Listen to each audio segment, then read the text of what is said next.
na Uganda wenna munange gy'oli kulamusizaako nnyo nekwebaza okugoberera era nga sinatandika ku lwa Spike News Uganda. Kantu aliwo omukisa guno okwebaza oyo yenna atugoberera, alaikinga, asharinga era n'akomentinga nga serabidde abajja mu inbox ne mwongera okuwabula nti ate wano ate wali ate wano, ne mwongera n'okubuuza nti ate kati kino kyogeddeko otya Spike. Tubeeyanziza mugende mu maaso era mwebalire ddala. Kati era nga Spike bulijjo tulinawo ensonga bbiri zetwagala twogereko era mujja komentinga otyo twewabule. Ensonga esooka ya East African Passport, eyokubiri yeyebbaluwa oba obubaka oba okulabula okwavudde ewa pulezidenti nze gwenda banga yewa abantu owa Guinea Conakry gwe bayita omukulu Mamadi Doumbouya. Okulabula kuno yakusindikidde ebibiina bino bye mugamba, simanyi ECOWAS, simanyi African Union, simanyi East African Community, ebyo byonna. Brief background about ebibiina bino. Mu mwaka ogwa 1970 East African Community yaliwo, tetandise leero bali bagita East African Federation. Abantu bangi bagisimbire kuli kati nga boolaba ekiriwo kati lwakuba nti kati ekiriwo awakana bamutta. Ku luli abantu bali tebattibwa nga bwe battibwa kati. Julius Kambarage Nyerere yali president wa Tanzania ebiseera ebyo, yali munywanyi w'Obote nfanfe kitegeera. Kati wabeera munywanyi w'Obote, Obote n'atandika okutulugunya bannayuganda nga bolaba Museveni bwakola kati bwe yabatulugunya Amini n'amukola ki? N'amuwamba. Amini bwe yamuwamba Julius Nyerere yali takkiririza mu Amini nga bolaba Museveni bwali mu kuzalawa ono omusajja wa Guinea. Kati watamukkiririzaamu n'agamba nti kati ffe tuvuddemu mu East African Community era Uganda tugiwanduukulule.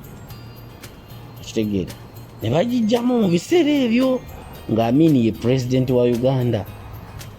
Njagala otunuulira ekintu kino obunanfusi bw'abasajja bano betuyita ba president.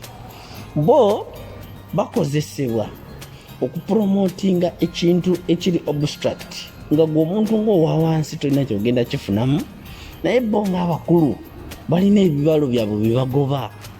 Tafaayo oba mwe mufunyemu ki kubanga kambuuze gwe nga Munnayuganda East African Community ogifunamu ki?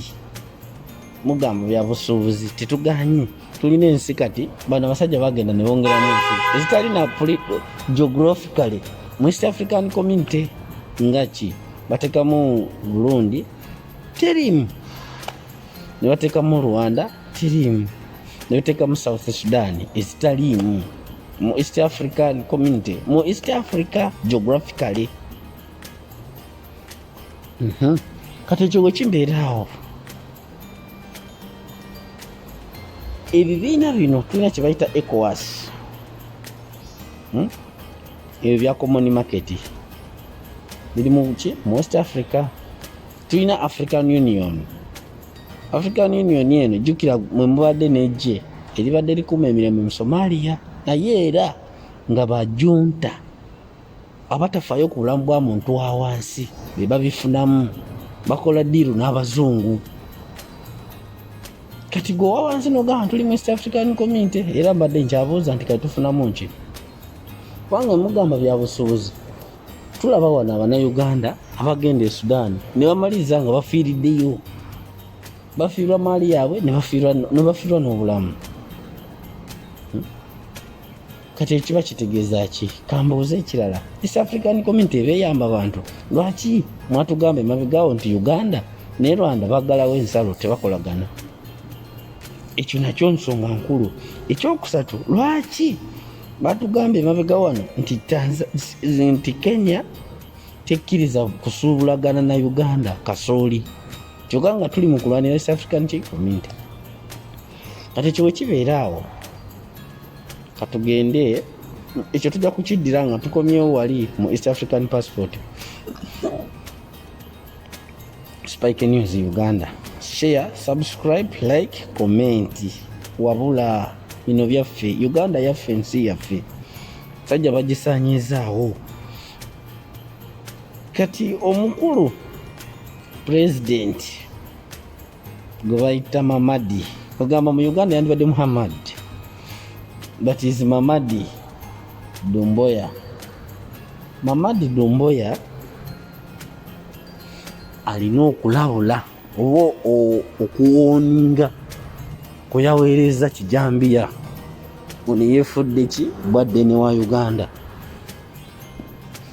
Yamugambye nja kusomanga mu Luzungu bwe nyanukula oba bwe nziza ne mu Luna Uganda. Yagambye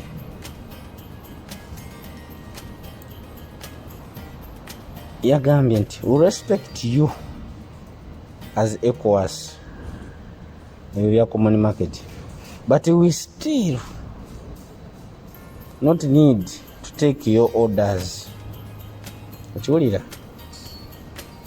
Yabagambye tubasaamu ekitiibwa abanamikago gya ECOWAS naye ate era tetulina kutwala biragiro byammwe. Okiwulira? Nayongerako n'agamba nti don't assume powers you don't have. Guinea is an independent nation. It is not your family business where you will go around dictating.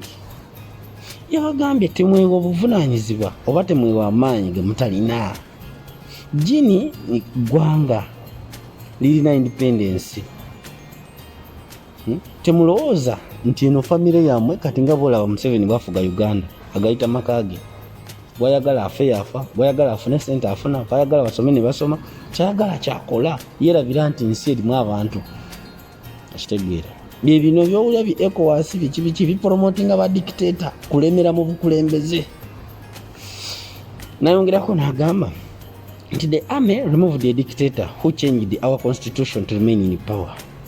The people are up to now celebrating his downfall.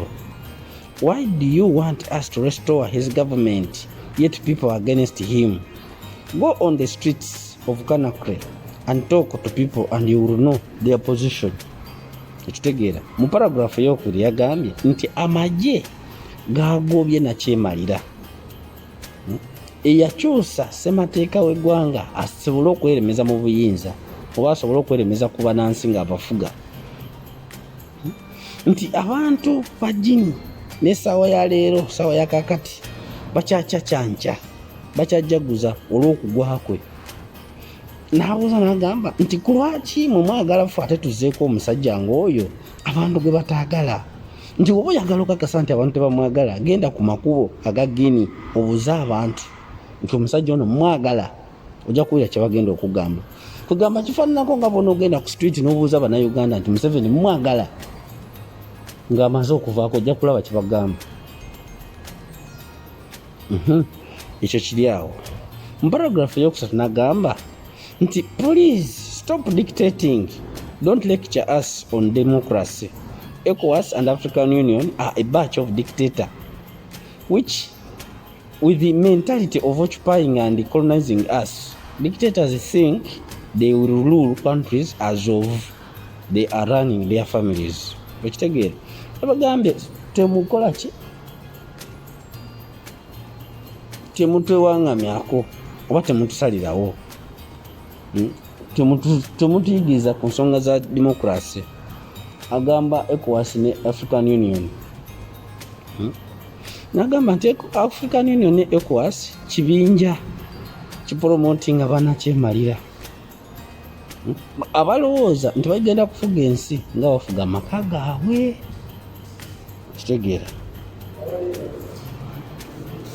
n'ayongerako n'agamba wano njagala owulirize bulungi gwagenda okubuulira abalala yabagambye, we are closely following the events and we have learned that tyrant Museveni has not slept ever since we took over power.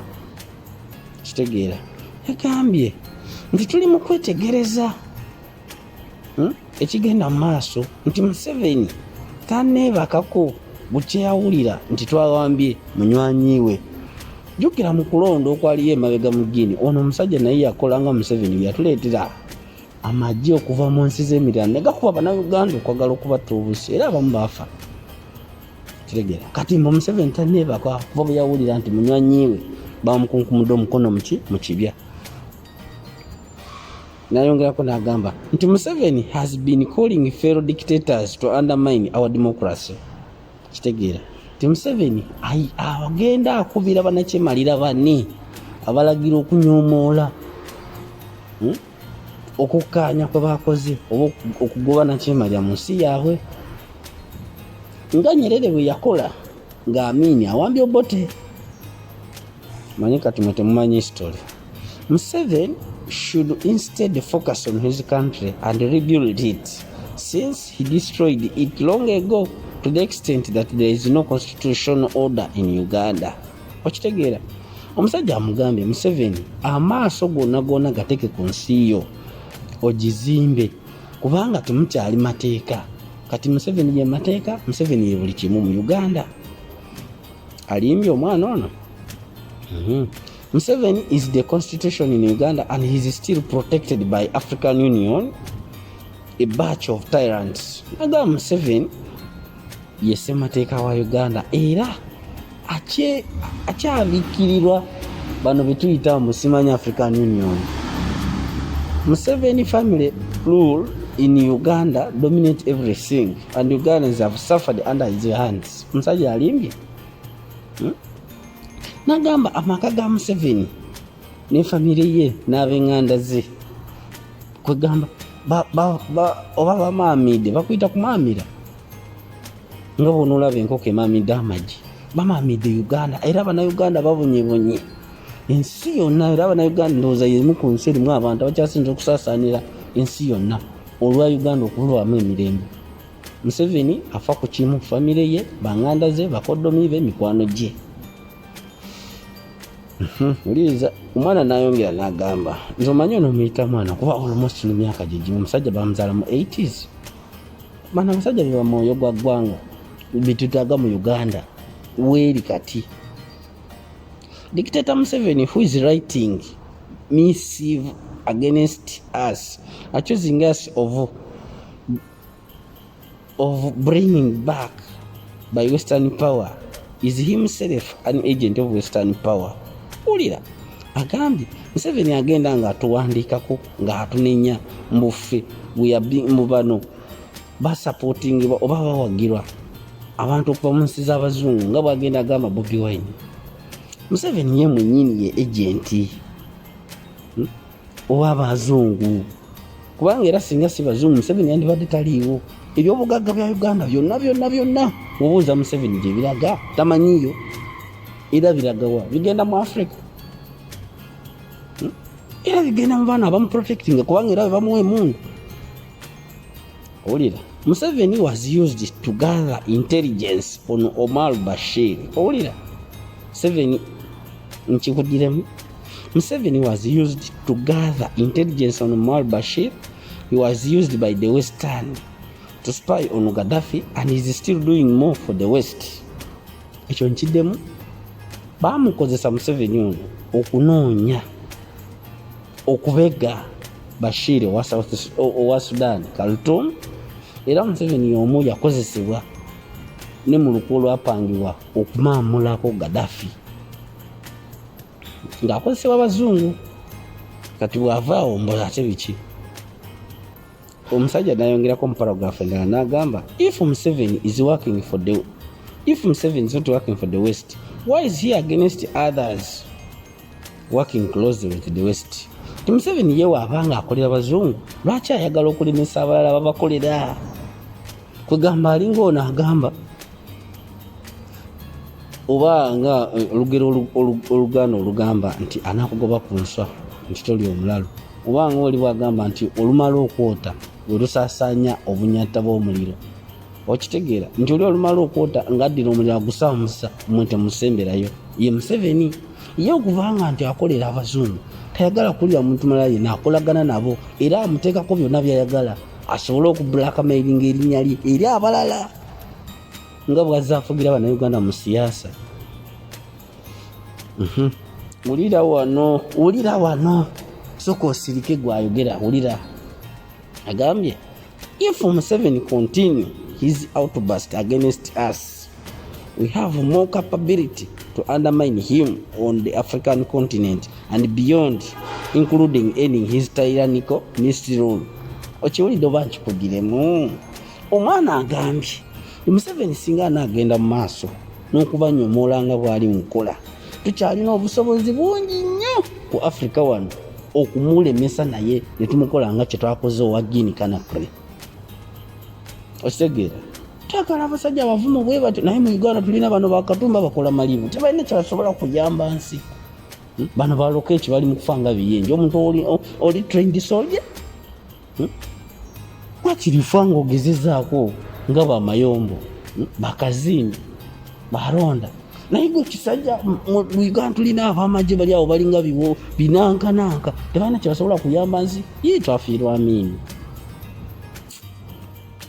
Amini bw'amala okulaba obote ng'ebiruubirirwa bye byakwonoona nsi, agamba naye tetusobola kukkiriza kino. Naye mu Uganda tulina ebisajja biri awo bimongwamongwa mbu biri mu magi bikomba bibuno, tebalina kyebisobola kuyamba bannansi. Kibi nnyo, kibi nnyo nnyo nnyo nnyo ddala, kibi nnyo nnyo ddala. Okiwulidde muganda wange? Kati wetubanga tukyalina abakulembeze bwe bati abalowooza nti bagezi nga bye bakola tebiyamba munnansi naye nga bakola byakweremeza mu bukulembeze, ffe tuba tufunamu nga bannansi oba tuba tukola ki? Kati ono ali wano avuma abantu nga bw'amanyi okukola, bw'avuma abalala, naye ate nga ye talina yadde. Nze simanyi na kumanya omusajja ono ngeri yatuuka okubeera nga ye pulezidenti. Bannayuganda nga bafudde mu mulembe gwa Museveni, bafudde obwavu, bafudde buli kimu. Kati kankusomere paragraph esembayo. Omusajja mu bbaluwa gye yakulubuutidde omukulembeze wa kuno, paragraph esembayo egamba, for Museveni and his fellow dictators at African Union, please stop interfering in affairs of Guinea Conakry. Stop lecturing us on democracy. Stop your colonial mentality. Concentrate on fighting poverty in your countries. Museveni, you have tainted your legacy and you have destroyed all your achievements. Nkikudiremu mu Lunayuganda abagambye nti kati gwe nga Museveni ne bannakyemalira banno abeerimise mu African Union, mulekerawo okweyingiza mu nsonga za Guinea. Temutuyigiriza oba temutusomesa. Mulekerawo enfuga bbi n'okupromotinga enfuga y'abazungu oba bali bakolonio bannakyemalira. Mu concentrating oba mubeere ku kulwanyisa obwavu mu nsi zammwe. Nayongerako nagamba Museveni wazimba erinnya lyo era n'olyonoona mu Uganda. Omusajja agamba Museveni ono Bannayuganda abayagala Museveni kubanga yajja yeekwese mu bintu bingi, naye gye yakoma okwagalibwa Abannayuganda bakomye okumukyawa ate akyayonoona.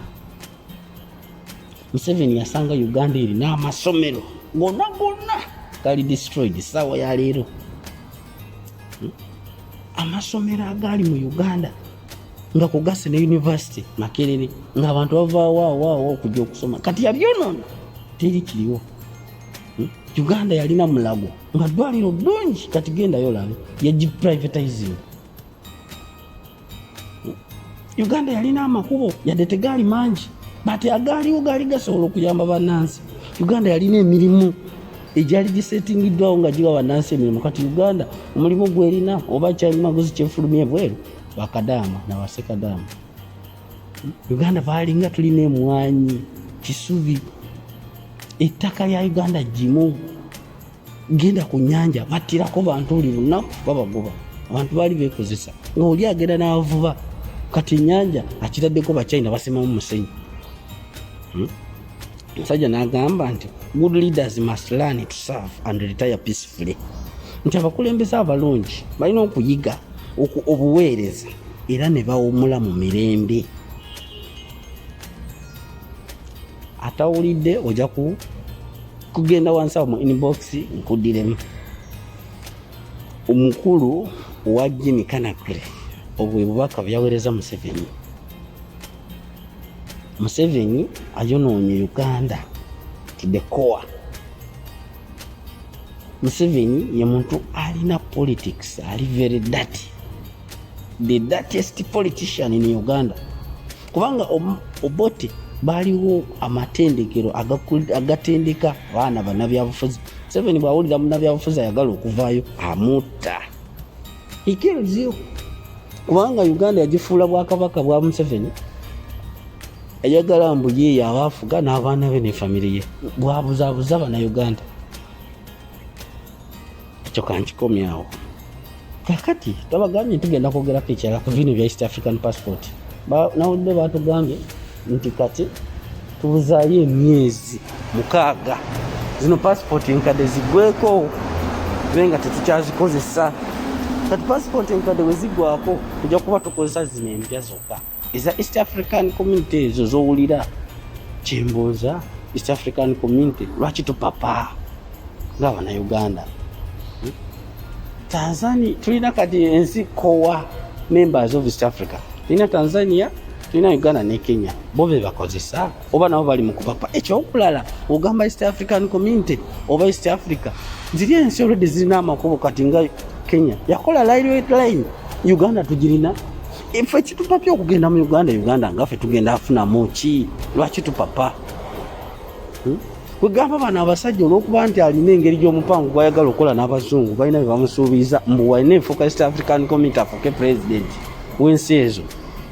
Kyova olaba ali mu kipampinga mu bantu agenda abagambe. Kyova olaba kati passport zonna eza Uganda azigobyewo ali mu kupromotinga za East Africa. Ngabo olaba yewangamye ku bantu mbu ye president. Kale bannange nsonga yeeyo ebirala bikyajja. Spike News Uganda, subscribe, share, like. Tulekera okukomentinga, tulekera okuwabula. Mukama abatukumire tubagala nnyo. Spike News Uganda.